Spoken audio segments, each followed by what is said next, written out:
In a world carved from dust and desperation, a woman's face could be her fortune or her curse.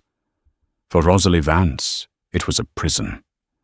Born with a map of misfortune stained across her skin, she learned to live in the shadows, her reflection, a monster she dared not face. The cowboys of Redemption Gulch, men of simple sight and simpler courage, saw only the flaw, the blemish, the reason to look away. But then he rode into town, a man with no name to stake and nothing to lose, a drifter whose eyes were accustomed to broken things, and in the shadowed corners of her world he saw a beauty so profound it threatened to burn the whole hollow town to the ground. This is the story of a love that bloomed in the last place anyone dared to look. The sun over Redemption Gulch was a merciless hammer, beating the dust into a fine, choking powder that settled on everything and everyone. It bleached the life from the wooden storefronts, cracked the leather of saddles, and baked the very soul of the town into a state of perpetual weary thirst. In this crucible of heat and hardship, shadows were a currency, and Rosalie Vance was a pauper. She scurried from the deep shade of her father's smithy to the fleeting relief offered by the general store's awning, her shawl pulled high, her head bowed low, a phantom in the blinding noon light. Her father, Morton Vance, a man whose grief for his late wife had been hammered into the silent, unyielding strength of steel, watched her go from the fiery mouth of his forge. He saw not the daughter he cherished, but the target she presented. Every trip she made into the town proper was a risk, a fresh opportunity for the casual cruelty that had defined her 22 years of life. Today the cruelty had a name and a swagger: Bartholomew Bart Higgins. Son of the mayor and heir to the largest cattle ranch in the county, Bart and his two witless companions, Finn and Dusty, were lounging outside the saloon, their boots propped on the railing, as if they owned the very planks. They saw Rosalie's hurried approach, a mouse daring to cross the hawk's path. "Well, looky here." Bart drawled, his voice a lazy poison. "It's the smithy's ghost, come out to haunt the daylight." Finn and Dusty snickered the sound, like dry leaves skittering across hardpan. Rosalie flinched, pulling the shawl tighter. The dark wool was suffocating in the heat, but it was a shield. It covered the left side of her face, the side that God, in some mysterious and terrible act of artistry, had painted with a sprawling birthmark, the color of dark wine. It started at her temple, flowed down her cheek like a spilled vintage, and disappeared into her collar. The Devil's Kiss, the other children had called it. The name had stuck. "Leave her be," Bart called out, Mrs. Gable from the doorway of her mercantile, her voice tight with disapproval, but lacking any real authority to challenge the mayor's son. Bart ignored her, swinging his legs off the rail and stepping into Rosalie's path. She stopped dead, her gaze fixed on the toes of his expensive boots. "What's the hurry, Rosalie? Afraid the sun might melt that pretty face of yours. Oh, wait." The other side. He reached out as if to pluck the shawl away. It was a practiced gesture of torment, one he'd used since they were children. A gasp caught in Rosalie's throat, a choked, desperate sound. Her knuckles were white where she clutched her basket of mending. She wanted to dissolve, to simply cease to exist under the weight of their stares. "Please," she whispered the word so faint it was barely a sound. "Please don't." It was at that precise moment of distilled cruelty that Cole Corrigan rode into town. He came not from the east or the west on the main trail, but from the south, over the low, shimmering mesas, as if the desert itself had conjured him. His horse was a dusty buckskin, sturdy but unremarkable. The man himself was built along similar lines. He wasn't broad like the cowboys who worked for Higgins, nor was he wiry like a prospector. He was just there. His clothes were worn but clean, his hat pulled low, casting his face in shadow. He moved with an economy of motion that spoke of long miles and little rest.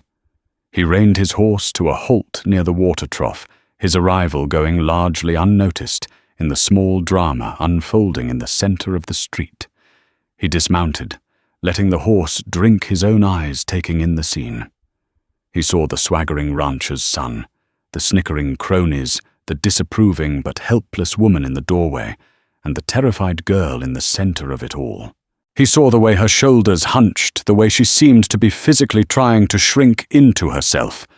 And then Bart's hand shot out and snatched the shawl. It fell to the dusty ground. Rosalie cried out a sharp, wounded sound and instinctively threw her hand up to cover her cheek. But it was too late. The merciless sun illuminated her entirely. On her right, her features were delicate, almost ethereally lovely. A clear green eye, the color of new moss, a perfectly shaped brow and skin like cream. On the left, the deep, sprawling burgundy of the port wine stain was a stark, shocking contrast. It was not a scar from a wound which the men of the West could understand and even respect. It was a feature of her very being, an act of creation they found unnatural and unsettling. The laughter from Bart's friends was loud and ugly. Bart himself just smirked, a look of triumphant ownership on his face. He had exposed her. He had proven his power. Rosalie stood, frozen tears welling in her green eye, her whole body trembling with a shame so profound it was a physical agony. "Please don't look at me," she cried, the words torn from her soul, a plea to the entire world. The townsfolk who had paused to watch did as she asked. They looked away, embarrassed or uncomfortable or simply indifferent. They went back to their business. It was just Bart Higgins being Bart Higgins, and the Vance girl's misfortune was as much a part of Redemption Gulch as the church steeple. But the drifter didn't look away. From across the street, Cole Corrigan saw the whole of it. He saw the cruelty, the fear, the shame. But as his gaze rested on Rosalie's face, he saw something else entirely. He saw the startling symmetry of her right side and the chaotic, beautiful geography of her left. He saw how the deep red of the mark made the green of her eye seem impossibly vibrant, like a single perfect leaf against an autumn landscape. He saw not a flaw, but a composition. His eyes, which had once been trained to see the lines of buildings and the interplay of light and shadow, saw a unique and startling masterpiece of flesh and blood. He saw the beauty no cowboy with his simple, straightforward vision had ever dared to see. He didn't move. He didn't say a word. He just watched his expression unreadable beneath the brim of his hat. He saw Bart toss the shawl back at her feet, his fun concluded. He saw her scoop it up and flee, not to the general store, but back to the consuming darkness of the smithy, her basket forgotten in the street. Cole Corrigan led his horse to the livery. He was just passing through, on his way to somewhere else. At least that had been the plan. But as the liveryman took his horse's reins, Cole found his gaze drawn back to the smithy, where the rhythmic, angry clang of a hammer on steel had just begun. Something had shifted. The dust of Redemption Gulch seemed to have a different weight to it now. It was the weight of an unanswered question, the pull of a story he suddenly needed to see to its end.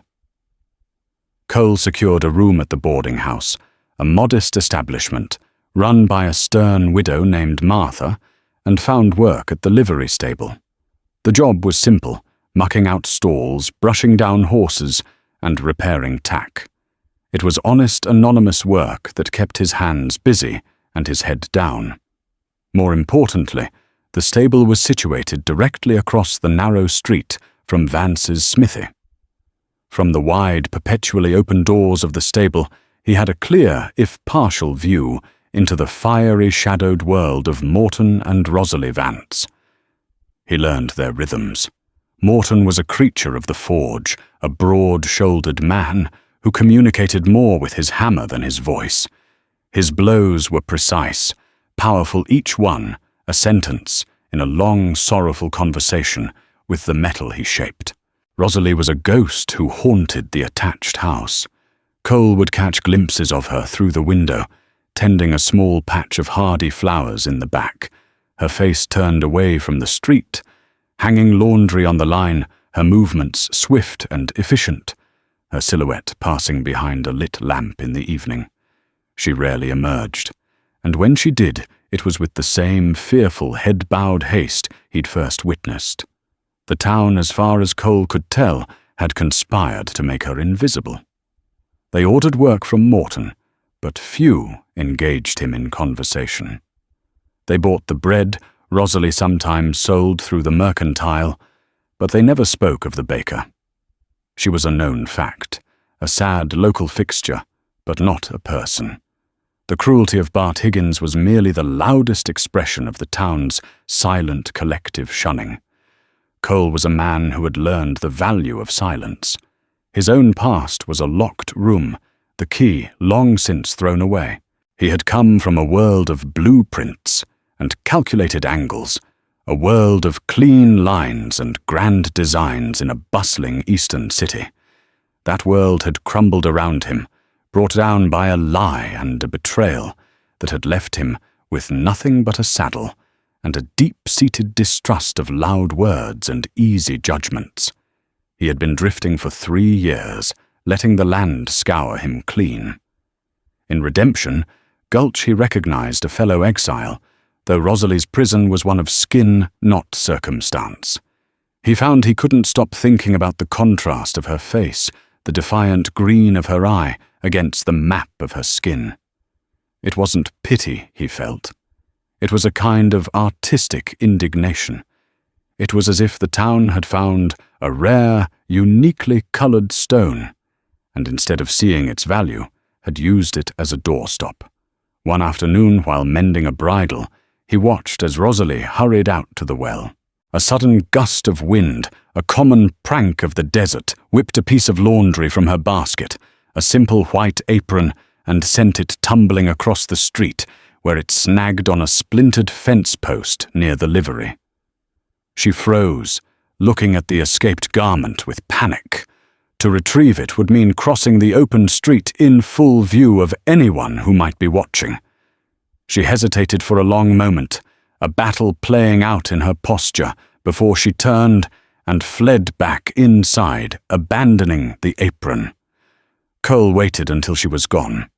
He walked over, carefully untangled the apron from the post and brushed the dust from it. It was clean, smelling faintly of lye soap and sunshine. He folded it neatly, but instead of returning it to the smithy's door, he felt a different impulse. He had noticed her small, struggling garden, a patch of determined life in the hard-packed dirt behind the house. Earlier that day, riding out to check a line of fencing, he had come across a small hidden seep where a cluster of wild desert primroses grew their delicate pink petals, a stark contrast to the surrounding rock and cactus. The next morning, before the sun had risen to its full oppressive height, Cole rode out to the seep. He carefully dug up one of the flowering plants, wrapping its roots in a damp cloth. Back in town, under the cloak of pre-dawn grey, he moved silently to the back of the smithy. He found a spot in Rosalie's garden where a plant had withered, and with his hands he tilled the soil and set the primrose in its place. Beside it, he laid the neatly folded clean apron. He was gone before the first hint of smoke rose from the smithy's chimney. From the shadows of the livery he watched. Rosalie emerged an hour later with her watering can. She stopped dead when she saw the new addition. She looked around, her eyes wide with a mixture of fear and wonder. Who would do this? Who would enter her small, private sanctuary? She touched a petal of the primrose, her fingers gentle. Then she saw the apron. She picked it up, holding it to her chest. For a long moment she stood perfectly still, a statue in the morning light. Cole couldn't see her expression, but he could feel the seismic shift this small anonymous act had caused in her fortified world. It became a quiet ritual. Cole the Observer began to leave small anonymous offerings. He was a skilled woodcarver, a habit picked up during long, lonely nights on the trail. One day, a tiny, exquisitely detailed carving of a wren, a bird he'd seen, nesting in the eaves of the smithy, appeared on the windowsill of the house. Another time, after a brutal dust storm had torn through the town, a loose shutter on the Vances' home was mysteriously fixed. In the night, the hinge oiled and silent. He never let her see him. He never left a sign. The gifts were as quiet and unobtrusive as he was. For Rosalie, these offerings were terrifying and wonderful. Her life was a predictable cycle of chores, fear, and isolation. Suddenly there were mysteries. The gifts were not grand or boastful. They were small, thoughtful, and strangely personal. The wren was her favorite bird. The shutter had been banging in the wind for weeks, a sound that frayed her nerves. The primrose was thriving, a spot of impossible color in her drab world. Someone was seeing her. Not just her face, but the details of her life. She began to look for signs of her silent benefactor. She scanned the faces of the men in town, but none fit. They were rough, loud, their gazes, either sliding past her or lingering with morbid curiosity. The new man at the livery, the quiet one, she barely registered him. He was just another shadow in the periphery. Her fear began to war with a fragile, unfamiliar-feeling hope. For the first time, the world outside her home felt less like a monolithic wall of judgment, and more like a place that might hold a secret meant only for her. She didn't know who was leaving the gifts, but she knew what they meant. They were messages from another world, a world where she was not a monster to be shunned, but a woman worthy of a delicate flower and a silent helping hand. And as she tended the primrose, she found herself for the first time in a very long time smiling. The summer heat intensified, and the work at the smithy grew. Morton Vance was tasked with shoeing a string of horses for a stagecoach line, a job that required long hours over the blistering forge. One afternoon, the bellows, a great leather lung that breathed life into the fire, tore along a seam. It was an old piece of equipment, and the leather, dried and cracked by years of heat, finally gave way. The fire died to a sullen glow. Morton swore, a rare and violent sound that echoed in the cavernous space. He threw a pair of tongs against the wall with a frustrated clang. Without the bellows, his work was at a standstill. He had leather, but his thick, calloused fingers, so adept with a hammer and iron, were clumsy with a needle and awl. Rosalie, hearing the commotion, came out from the house. She saw the problem immediately. "I can fix it, Father," she said quietly. Her needlework was her one true artistry, the only realm where she held absolute mastery. Morton grunted his frustration, warring with his pride. It's thick work, not for delicate hands. It was his way of protecting her, of keeping her from the grime of his world. "My hands are stronger than you think," she replied, her voice soft but firm. She examined the tear. "I'll need a curved needle and waxed thread. The thickest Mrs. Gable has." This presented the familiar dilemma. A trip to the mercantile. Rosalie's shoulders slumped slightly at the thought, but her father's predicament was urgent.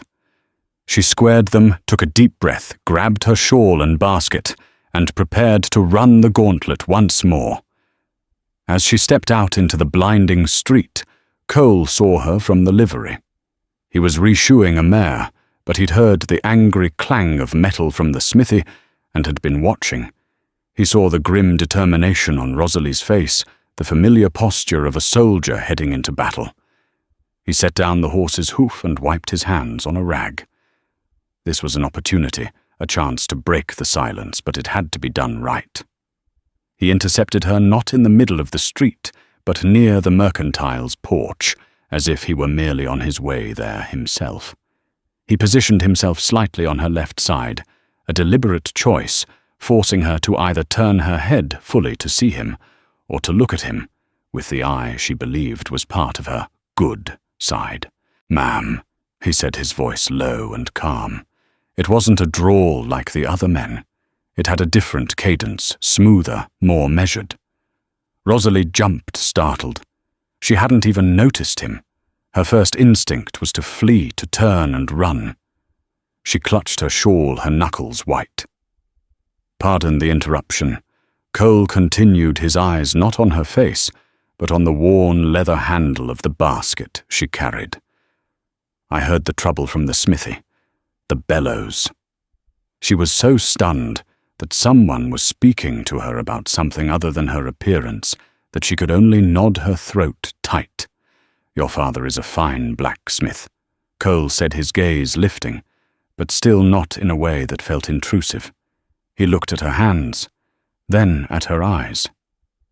He didn't stare at the mark. He acknowledged it, his gaze passing over it, as if it were no different than the color of her hair, and then met her eye directly. The way he turns a true rim, the balance of it. "It's a craft. I'd wager the daughter of such a craftsman has skill of her own." The compliment was so unexpected, so specific, that it disarmed her completely. No one had ever spoken of her father's work with such perception, and no one had ever presumed she might have inherited any of his skill.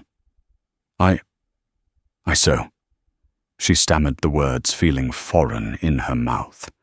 She hadn't had a real conversation with a man other than her father in years. "I imagine you do," Cole said with a small, genuine smile. "It takes a steady hand and a good eye to master needle and thread, same as a hammer and anvil. Different materials, same principle of creation." He spoke of her sewing as a craft, an equal to her father's powerful work at the forge. He put them on the same level.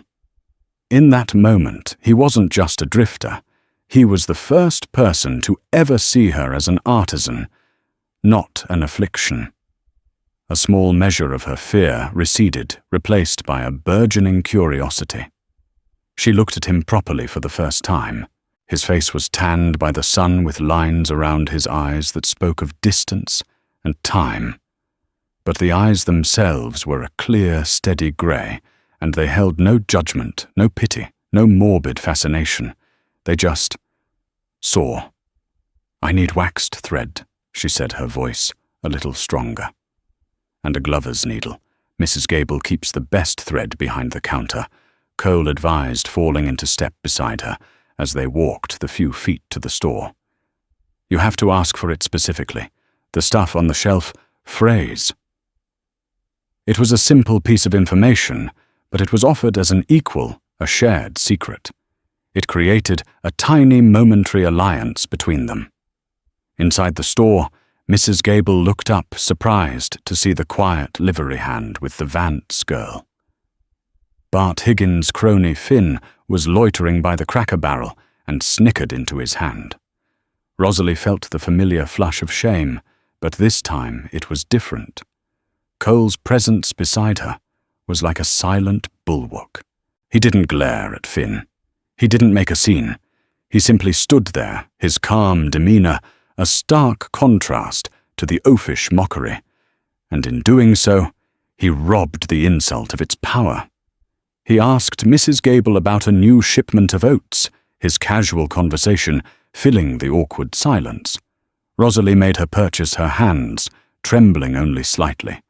As they stepped back out into the sun, she turned to him, her basket clutched to her chest like a shield.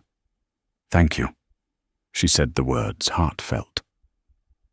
For what Cole asked his expression sincere, for the advice. About the thread. She couldn't bring herself to thank him for his protection. It was too new, too overwhelming a concept, A good tool makes for good work, he said simply. He tipped his hat. Good day, Miss Vance.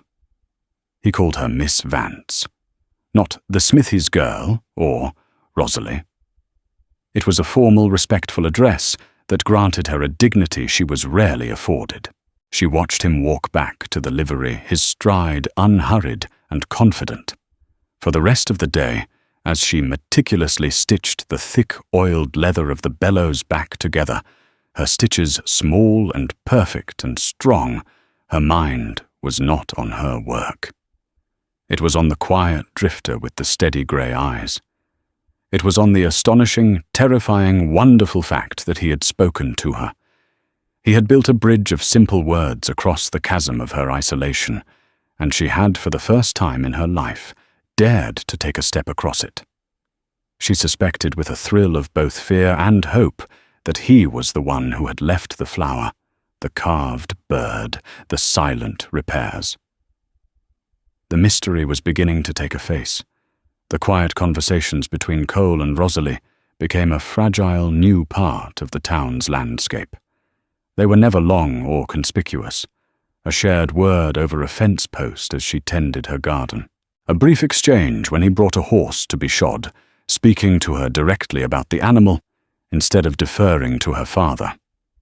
Each conversation was a carefully laid stone, extending the bridge he had started to build. Rosalie began to change. The transformation was subtle, almost imperceptible to the casual observer. Her head was held a fraction higher. Her dashes across the street became less frantic, more of a deliberate walk. She still wore the shawl, but sometimes, in the relative safety of the area between the smithy and the livery, she would let it rest on her shoulders instead of clutching it to her face. She was a plant long denied the sun, slowly uncurling a single leaf toward a sliver of unexpected light. Her father Morton noticed.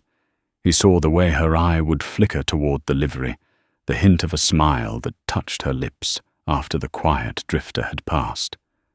A deep, protective anxiety stirred in him. He knew the ways of the world. Drifters were transient, unreliable.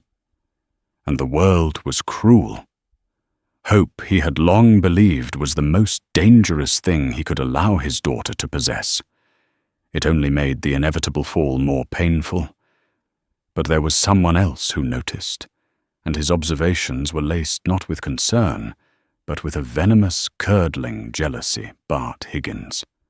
Bart had long considered Rosalie his personal plaything. Her fear was a source of his power, a reflection of his status in the town.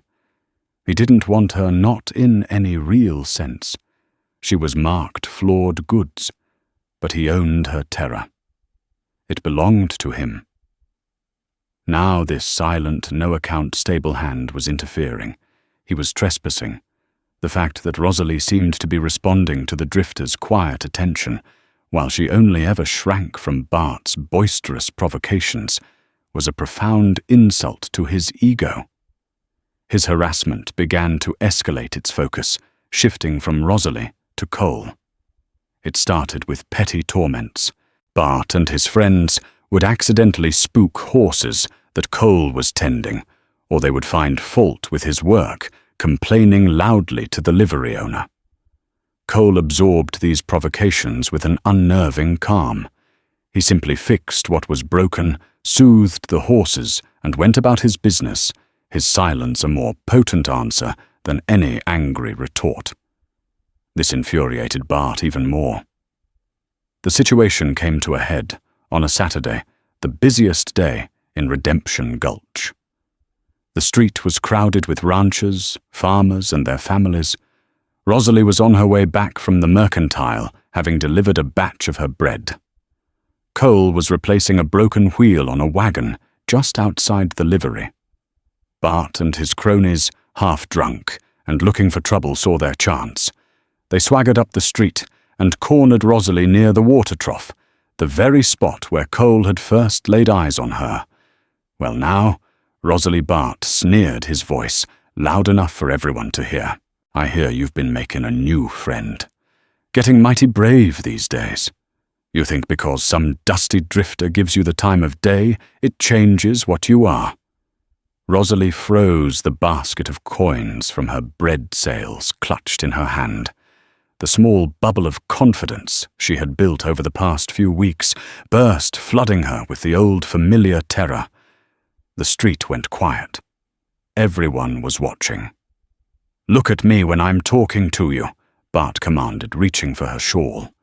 Before he could touch her, Cole's voice cut through the air, sharp and clear as the ring of an anvil. "Her name is Miss Vance, and she has no interest in talking to you." Cole hadn't moved from the wagon wheel. He held a heavy iron lug wrench in his hand, but it rested loosely at his side. He wasn't threatening with it. It was simply a tool of his trade. His stance was relaxed, but his grey eyes were fixed on Bart with an intensity that was as cold and hard as Riverstone. The entire street turned to look at him. The quiet livery hand had finally spoken up. Bart turned a slow, arrogant pivot. Well, the drifter's got a voice. You best keep it to yourself, friend. This ain't your concern. When a man harasses a lady in the street, it becomes the concern of every decent man present. Cole said, his voice even. He still hadn't moved. He was letting the weight of his words do the work. Finn, one of Bart's companions, puffed out his chest. "She ain't no lady. She's the devil's kiss." A wave of pain washed over Rosalie's face. She flinched as if struck. Cole's eyes narrowed, and for the first time, a flicker of something dangerous showed in their depths. "The only devil I see here is the one who finds sport in cruelty." He took a single deliberate step away from the wagon, placing the wrench on a nearby crate. He was making it clear this wasn't about a weapon. "Now I suggest you and your friends find some other way to amuse yourselves. Go count your father's cattle. I'm sure you'll manage to get that right." The insult was subtle, but sharp, questioning Bart's intelligence and reminding everyone that his only standing came from his father. The crowd murmured. A few of the ranchers who had no love for the entitled younger Higgins hid smiles. Rage contorted Bart's face. He was being challenged and belittled in front of the entire town. His pride could not abide it. He lunged not at Cole, but at Rosalie. He grabbed her arm, his fingers digging in cruelly. "You're coming with me," he snarled. "We're gonna have a little talk." In that instant, Cole moved. He was not a brawler by nature, but he was quick and efficient. He closed the distance in 2 strides. He didn't throw a punch.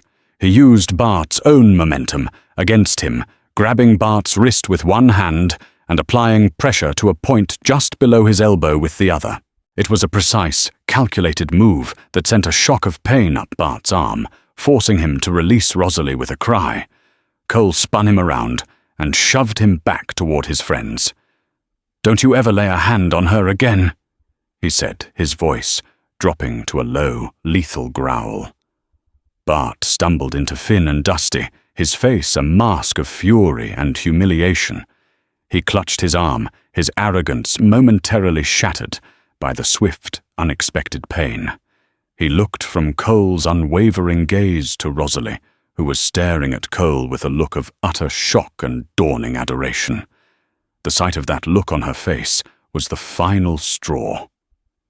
It was a look Bart had never received from anyone, and seeing it bestowed upon this worthless drifter was more than he could bear. He straightened up, his eyes filled with a chilling reptilian malice. "You'll regret this," he hissed, his voice trembling with rage. "Both of you. This is my town. I'll see you buried in it." He turned and stormed off toward his father's office, his cronies trailing behind him like curs. The crowd, sensing the danger had passed for now, began to disperse, talking in low tones. Cole turned to Rosalie. Her whole body was shaking. A few coins had spilled from her basket. He knelt and picked them up, placing them gently back in her hand. "Are you all right, Miss Vance?" he asked, his voice soft again. She could only look at him, her heart hammering against her ribs. He had not only spoken for her, he had fought for her. He had stood between her and the shadow that had haunted her entire life. He hadn't flinched. He hadn't looked away. "Rosalie," she whispered, her voice thick with emotion. "My name is Rosalie." A slow smile touched Cole's lips. "It's a beautiful name." He paused. "My name is Cole." In the dusty, silent street, surrounded by the wreckage of her old fears, Rosalie Vance felt the first true, terrifying, and exhilarating tremor of love. But she also saw the promise of retribution in Bart Higgins's eyes, and she knew that the shadow of his malice had not been vanquished. It had only just begun to gather.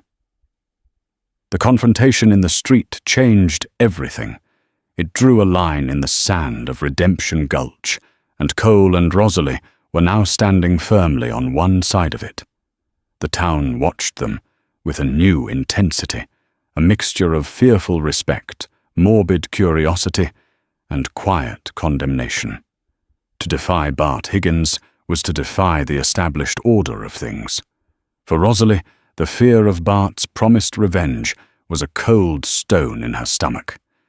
But it was overshadowed by a much larger, more powerful emotion, a profound and liberating gratitude.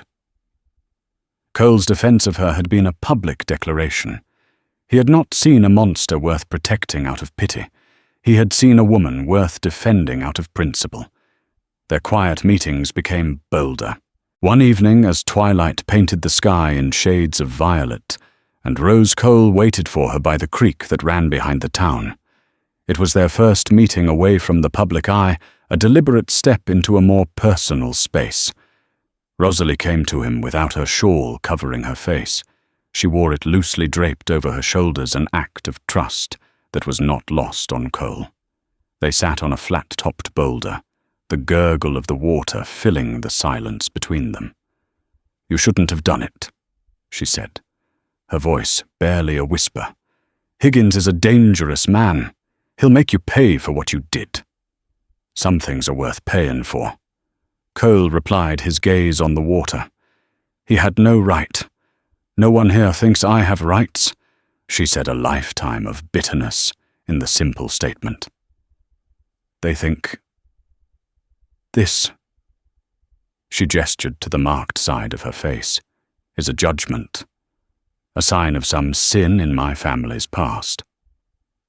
My mother died giving birth to me. They say the mark is the proof of her tainted soul passed on to me." She finally spoke, the ugly superstition that had haunted her giving it voice in the fading light. It was the core of her shame, the poison that had been dripped into her ear since childhood. Cole turned to look at her fully. The setting sun cast a warm, golden light that seemed to soften the edges of the world. He reached out his calloused fingers, hesitating for a moment, before he gently, reverently touched her cheek. He traced the edge of the birthmark from her temple down to her jawline. His touch was not clinical or curious. It was tender, like an artist tracing a line he admired. Rosalie trembled, but didn't pull away. No one had ever touched that side of her face with anything but violence or revulsion. His touch felt like a benediction. "When I was a boy," Cole said, his voice low and intimate, "my father took me to see the great cathedrals in the East. He was a builder. He showed me the stained glass windows. He told me that anyone can make a window out of clear glass. It's easy. It lets the light through without changing it. But the true master, the artist, takes broken pieces of colored glass, blue and red and gold, and fits them together. And when the sun shines through that window, it's not just light anymore. It's a story. It's a work of art. It's more beautiful because of the colors, not in spite of them." He let his hand rest on her cheek, his thumb stroking her skin gently. "When I look at you, Rosalie, I don't see a flaw. I don't see a judgment. I see a masterpiece. The artist who made you was feeling bold that day. He took the plain canvas and added a splash of the most beautiful vibrant color. He made you unforgettable. Tears streamed from Rosalie's eye, a silent, hot cascade. They were not tears of shame or sadness, but of a release so profound it left her breathless. He had not just dismissed her mark as unimportant. He had reframed it as a thing of beauty, a source of her uniqueness. He had taken the ugliest lie of her life and transformed it into a breathtaking truth. "Why are you here, Cole?" she asked, her voice choked with emotion. "A man like you don't belong in a place like this. You speak like a poet. You see things no one else sees." Cole's hand dropped from her face, and he looked away, a shadow passing over his own features. The vulnerability was now his. "Because I broke my own window," he said quietly. "I was an architect's apprentice. I was good. I was trusted. My mentor, Mr. Alistair Finch, was like a father to me. We were designing a new city bank, a grand project. His son, a man named Lawrence, was also in the firm.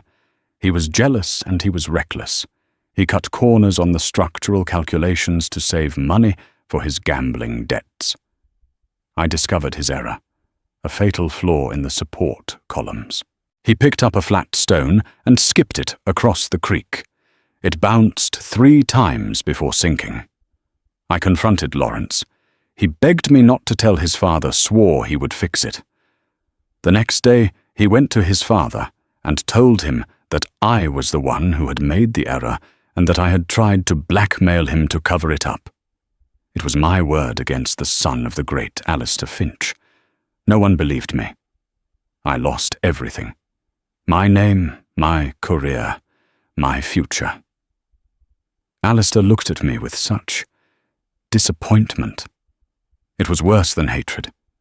He finally turned back to her, his grey eyes filled with a deep, remembered pain. So I left. I came west to disappear, to become someone without a name, without a past. I understand what it is to be defined by one thing, Rosalie. To have the world look at you and see only the lie, only the flaw they've decided, is the whole of your story. In that moment of shared confession, they were no longer just the marked girl and the mysterious drifter. They were 2 people whose souls had been scarred by the world's judgment, who had both learned to hide from the gaze of others. Rosalie reached out and took his hand, her small, delicate fingers lacing with his strong, calloused ones. It was an acceptance, an understanding that ran deeper than words. She saw his scar and he saw hers, and in that shared vulnerability, they found not weakness, but an unbreakable strength. The sun had finally set, and the first stars were appearing in the darkening sky. Under their distant, silent light, Cole leaned in and kissed her. It was not a passionate, desperate kiss, but one of quiet, profound discovery. It was a confirmation of everything that had passed between them, the shared glances, the quiet gifts, the public defense, the private confessions. It was the sealing of a bond forged not in the light of perfection, but in the beautiful, shared shadows of their unveiled pasts. Bart Higgins was not a man to forgive a humiliation. Cole's defense of Rosalie and the subsequent deepening of their bond was a constant public affront. Every time he saw them exchange a quiet word, every shared glance he intercepted was another turn of the screw.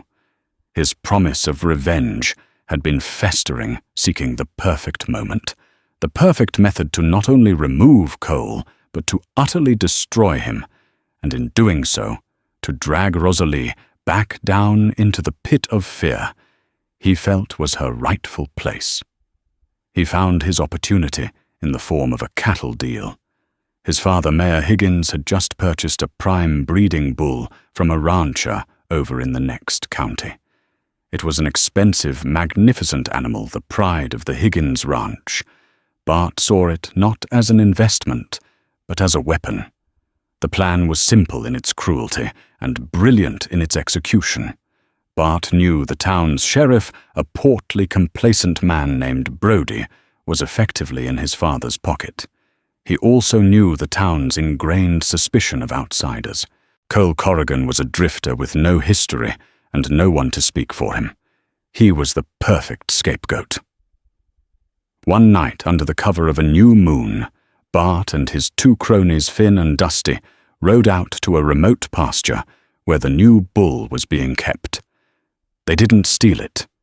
Instead, they led it to a steep, rocky arroyo a mile away, and with calculated brutality shot it, pushing the massive carcass into the ditch. They were careful, using a rifle that couldn't be traced to them. Then came the second part of the plan. Bart took a branding iron from the Higgins Ranch one, with their distinctive H-bar brand, and heated it in a small fire. He rode to the livery stable where Cole was asleep in a small room in the hayloft. Moving with a stealth born of pure malice, Bart crept up to the loft. He found Cole's saddlebags, pulled out a spare shirt, and pressed the hot iron to the fabric, searing a perfect brand into it.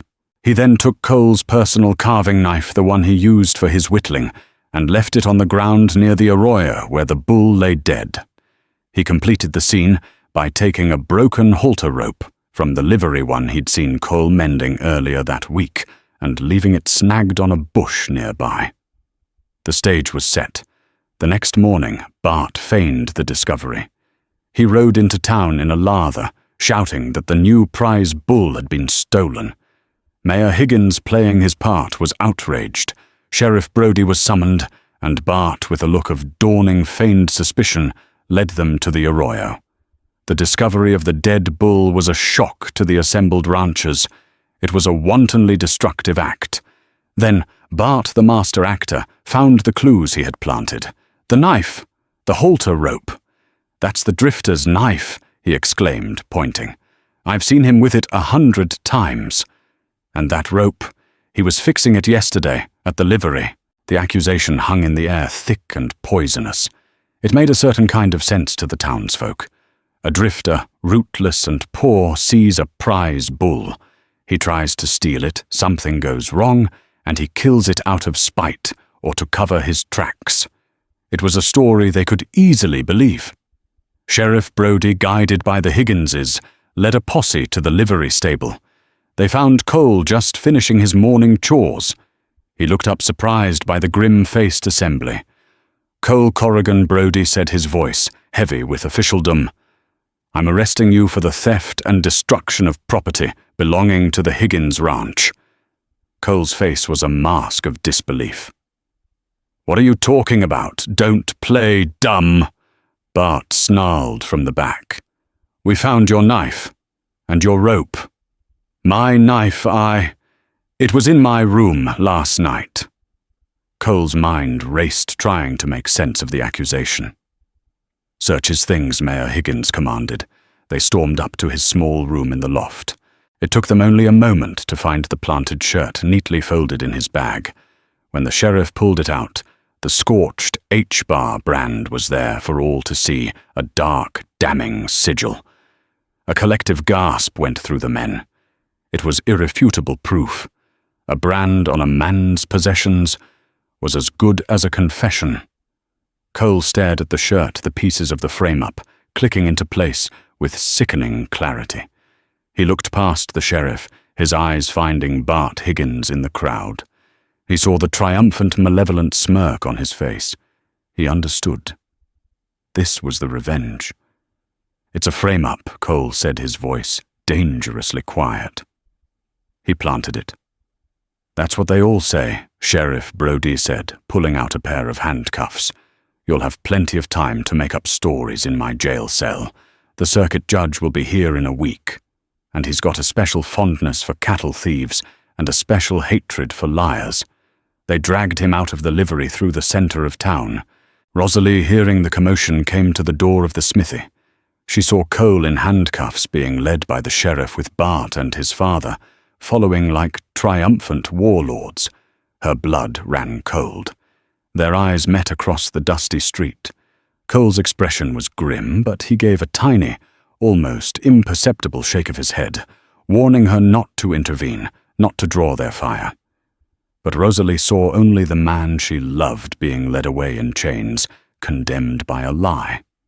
The town turned against Cole instantly. He was the outsider, the drifter. His quietness was now seen as shiftiness, his intelligence as cunning. The whispers started immediately. They said he was always jealous of the Higgins wealth. They said he had a mean streak. His defense of Rosalie was reinterpreted as a ploy to get close to the smithy, perhaps to rob her father. The story took root and grew, choking out any possibility of his innocence. Rosalie was thrown back into a deeper isolation than she had ever known. Before, she was shunned for her face. Now she was shunned for her association with an accused criminal. Mothers pulled their children away as she passed. The door to the mercantile, which had begun to open for her, was now firmly shut. She was faced with the most terrible choice of her life. She could do what she had always done, retreat into the shadows, bow her head, and let the world have its way. She could let them hang Cole, and her life would return to its grey, silent, and safe misery. Or she could fight. She could stand up for the one person who had ever stood up for her. It would mean facing the full, concentrated scorn of the entire town. It would mean facing Bart Higgins and the power he wielded. To save Cole, she would have to step out of the shadows and into the fire with everyone watching. The devil had made his bargain, and the price was her soul. The week of Cole's arrest was a crucible for Rosalie. Her father urged silence, but love demanded action. Her sharp mind, long used for quiet observation, became a weapon. She pieced together the clues, a note in her father's ledger, placing Bart's crony Finn miles from the crime scene, and a single unique horseshoe print in the drying clay to prove it. The final piece clicked into place in the smithy's cinders, one of Cole's small carved lead soldiers, melted by the heat of a branding iron, carelessly left in his room. This was her proof. She didn't go to the sheriff. She marched into the saloon shawl, cast aside her face, bare for all to see. The room fell silent. Ignoring the mayor and a sneering Bart Higgins, she addressed the newly arrived circuit judge. With a voice clear and steady, she laid out the conspiracy, presenting the story of the hoofprint, and finally the melted soldier proof of a trespasser in Cole's room. Pointing a soot-stained finger at a panicking Finn, she declared, "Check his horse's shoe, Judge. You will find my father's mark on it." The lie shattered. Finn confessed, implicating the Higginses. By sunset, Cole was free, and his accusers were in his cell. He met Rosalie in the dusty street. "You came into the light for me," he said, his voice full of awe. "You taught me it wasn't a place to be feared," she replied, smiling, her face radiant. In front of the shamed town, they left together, their future forged, not in perfection, but in fire. And so the story of Rosalie Vance and Cole Corrigan reminds us that the harshest prisons are often the ones we build for ourselves, and the cruelest judgments are those we accept as truth. It teaches us that true beauty isn't about the absence of flaws, but about the courage to wear our unique stories on our skin for all the world to see. Cole the Drifter was not a hero, because he could fight, but because he could see. He looked past the mark and saw the masterpiece. Rosalie's heroism wasn't in finding evidence, but in finding her own voice and daring to use it. Theirs is a love story that proves the greatest strength can be found in our perceived weaknesses. If their journey from the shadows into the light has touched your heart, please take a moment to hit that like button. Share this story with someone who might need a reminder that they are beautiful just as they are. And don't forget to subscribe for more tales of the Wild West that explore the depths of the human heart. Thank you for listening.